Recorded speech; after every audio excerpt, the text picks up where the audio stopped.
took in Theo. When he first came to us, he was extremely emaciated. Somebody had poured gasoline on him, set him on fire, and then dumped him in a ditch. And just seeing his transformation and how hard he fought to live. Once he was released from the hospital and he was able to come home and enjoy all of the things that we're able to offer him, that was just one of almost like a redefining moment for me, because his will to live was just incredible.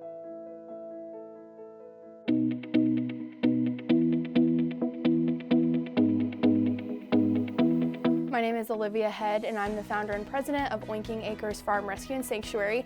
We are a 501c3 nonprofit dedicated to rescuing and rehabilitating farm animals. We were established as a nonprofit in 2019. So I got my start in animal welfare and farm animal sanctuary at the ripe age of 14. I started out by adopting a potbelly pig from a Critter's Chance. They're another nonprofit group based here in Indiana. And after I adopted Penelope, I started volunteering with them. Then I started fostering pigs for them, and it quickly snowballed into my life calling. At the age of 16, I filed for my own nonprofit status. I resigned at the board from a Critter's Chance and opened up Oinking Acres as an official nonprofit in 2019. Before diving into farm animal rescue, I had no idea that there was such a need here in our own community, and so I set out to meet the need. Our mission here at Oinking Acres is to advocate for the voiceless and educate the community on how important our mission is and what we provide to not only the people in our community, but also the animals as well. We take in numerous animals from all different types of local and farther away government agencies like animal control, sheriff's departments. We partner with them and work large-scale hoarding cases. We provide relief to rural animal shelters whenever they have a farm animal come into their possession. We're also open to the public on the weekends to invite the community out to see the work that we do firsthand, so that they're able to connect with the animals that we rescue, but also see the work that we do for themselves firsthand. Pigs are extremely special to me. I grew up with two potbelly pigs when I was young. Their names were Pixie and Penelope.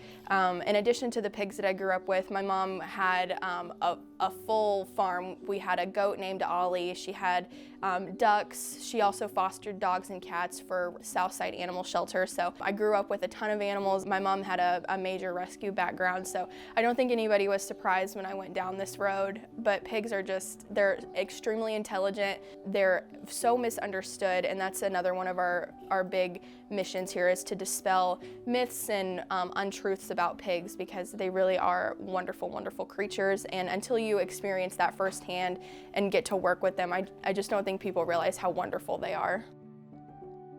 Some common misconceptions that people have about pigs are, one, that they're dirty animals. Pigs are actually very clean animals. Here we're in our front barn where all of our indoor pigs stay. These guys are 100% housebroken. They go outside to potty just like a dog.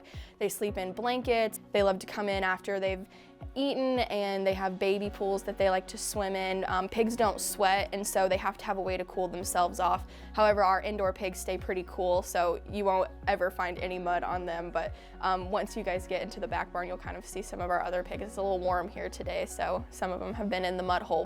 They just have to have a way to cool themselves off. In a perfect world, we would have a climate-controlled barn, and they would have concrete swimming pools, so they would never have to get in mud again, so they could all stay very clean. They're incredibly intelligent. They're the third smartest animal in the animal kingdom, following dolphins and orangutans. And there's been tested studies done to show that pigs can actually outperform a 3-year-old child on a cognitive test. So very intelligent. They're aware of their surroundings. They express emotions. When they're happy, they wag their tails just like dogs. And when they're sad or upset, they cry real tears. In my lap, this is Rigatoni, and he has a brother named Ravioli. These two of our more recent intakes, they came from a terrible neglect case down in southern Indiana. There were multiple pigs found inside dog crates stacked on top of one another inside a dilapidated camper. They had no food or water. They were all extremely emaciated. Both of these boys had skin issues. They were covered in mange. So they've almost made a full recovery. They're pretty small for their age. They're about 6 months old, but their growth has been stunted due to the starvation that they suffered. But because they are young, we are hopeful that they'll make a complete transformation and heal properly. They're extremely sweet, very personable. They love attention. You never would have known that anything terrible had happened to them. We have a very small group of core volunteers here that are extremely dedicated to the animals. If it wasn't for them, I would not be able to do this because it is a ton of work and it takes a village to do what we do. We have a small board that helps as well. We have an adoption and intake coordinator. My mom, we call her the waste management director. Her #1 job is poop pickup. She makes sure everything is running smoothly and keeps the farm in tip-top shape. And then we have volunteers that all bring a unique aspect to the farm. We have volunteers that spend time out here with the animals, ones that need more socialization. We have other volunteers that use their decorating skills to decorate the pigs' rooms and their stalls and help us coordinate events and unique fundraisers and things like that. My name is Kay Hively. I've been at Oinking Acres for about 14 months now. And I started as a volunteer, and I just absolutely love it. One of the biggest things that sticks with me is the incredible dedication that Olivia and her mom, Adele, have to this organization. They're here 24/7. They help, they mentor, they teach, and I just love that. They are wonderful leaders. Not only that, I've learned a lot about the pigs as well. They're not mean, they're not aggressive. They just want to be cared for and loved, and I didn't realize pigs were like that because I was pretty skeptical when I first started. My name is Danelle Key. I'm the Community Relations Coordinator at Oinking Acres Farm, and I've been here going on 5.5 years. I saw a Facebook post online. It was about a pig named Theo that we have here on the farm, and I was so appalled at what had happened to him. And the story was so eloquently written that at the time I couldn't believe that it was a 17-year-old girl who was running the sanctuary and was saving these animals. Volunteering here has changed the way I think about everything. It doesn't just change the way that you think about animals, it just changes the person that you are. I have learned a lot from spending time with the pigs, but I think that the one thing that constantly rings true is that no matter the situation, you can find forgiveness and you can always find hope, and no matter what terrible situation. I've seen so many pigs come to us that have suffered terribly at the hands of humans, and yet they're extremely friendly, they're forgiving, they love everybody that they meet, and so I would say that that's probably one of the most eye-opening things about working with the pigs, for sure. Pigs come to live here for a myriad of different scenarios and situations, but the most common one is they somehow wind up in animal control, whether they've been confiscated from their previous owners due to neglect or had illegal possession of them. They lived in an area where they were not appropriately zoned to have them. In addition to working with animal control in situations like that, we also work a lot of neglect cases, hoarding cases. We don't typically take in a lot of owner surrenders just because pigs that end up in the shelter system are our #1 priority, as well as like emergency intakes and hoarding cases and things like that.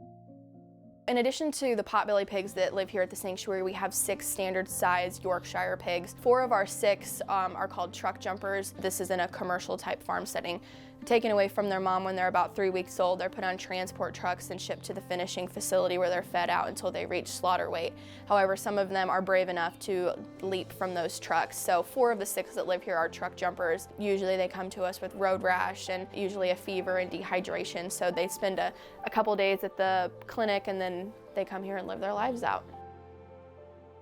This is Ripley. She's one of our sanctuary residents here at Oinking Acres. She's almost a year old. Ripley came to us when she was just 3 weeks old. She was found on the side of I-70 near Terre Haute. She was a battered little baby, but she was brave enough. She jumped. Rogue is another one of our truck jumpers, along with Rebel back here as well. Rogue probably weighs close to 900 pounds. She's a big girl. I wish people understood that pigs, 1, are so intelligent, they make friends, they have connections with humans and other animals, and most importantly, they want to live and be with each other and enjoy all that life has to offer for a pig. In addition to the pigs, we also have a myriad of other types of farm animals that live here at the sanctuary, including ducks, geese, goats, sheep, donkeys. We have a couple peacocks. Most of these have come from similar situations like the pigs, hoarding cases, neglect cases, or they've been confiscated from their previous owners. Our volunteers play an extremely important role here at the sanctuary. Everyday tasks like feeding, watering, picking up. We have over 300 animals here in our care, so it takes a lot of hands to take care of everybody. And again, without them and without their sincere dedication, Oinking Acres wouldn't be able to operate and run at the capacity that we do today. So forever thankful for all of our volunteers. Some of the most kind-hearted people volunteer here at the sanctuary. It is a lot of work, so it takes a very dedicated person with realistic expectations of what it's like to be out here. I think so many of our volunteers, they love being out here with the animals. Our sanctuary is a beautiful place to spend time. And two, the more you're out here, you get to know the animals, you get to know all of their unique individual personalities, and you're able to form bonds and connections with them, and it's very, very special. So we're always looking to grow our volunteer team. Like I said, it takes a village to do what we do, and the more people that we have helping us, the more animals we're able to help. So if you're looking to get involved in farm animal rescue and volunteering, we have an application on our website that you can fill out. Donations are the only thing that keeps our barn doors open. We don't receive any type of government, city, or municipal funding. We do online fundraisers. We do fundraisers here at the farm. We're open to the public on the weekends. It's $10 per person to walk through the farm. We have a whole line of merchandise that's available for purchase. All of those proceeds come right back to the animals. That's how we're able to feed, vet, take care of everybody. So if it wasn't for the generosity of those people that believe in our mission, again, we wouldn't be able to do what we do. When we're talking about misconceptions about pigs, one of the #1 surrender requests that we receive from individuals are people that have purchased piglets from a breeder and they're under the impression that they're going to stay 10, 20, 30 pounds forever. Teacup pigs, micro pigs, pocket pigs, nano pigs, pixie pigs, those types of pigs do not exist. Those are just terms that breeders have used to get people's attention and get their money. No pig stays small, and if they do stay small, it's because people are starving them, and that's a whole nother conversation for a whole nother time. Potbelly pigs are classified as miniature pigs, and anything under 300 pounds is classified as a miniature pig. So if you're wanting to get a pig, please adopt, do your research, make sure you live in an area where you're appropriately zoned, because it's only a matter of time before somebody calls animal control or the city or makes a complaint, and then we're their next call. I just wish that people were more conscious and thought more about not necessarily what they're eating, but who they're eating, because all of these pigs, all of these animals, they have unique personalities, they have families, they have friend groups, they know their names, they're extremely intelligent, and I think if more people knew where their food comes from, the process that it takes to get the food, the suffering, the torture that's involved, I think that a lot more people would at least be vegetarian, if not vegan. One of the best ways to support us is by following us on Facebook and Instagram. Not only following us, but interacting with our content, liking it, leaving a comment, resharing, reposting, because social media is the window to the world, and that's how we're able to reach so many people and change the hearts and minds of those out there as well.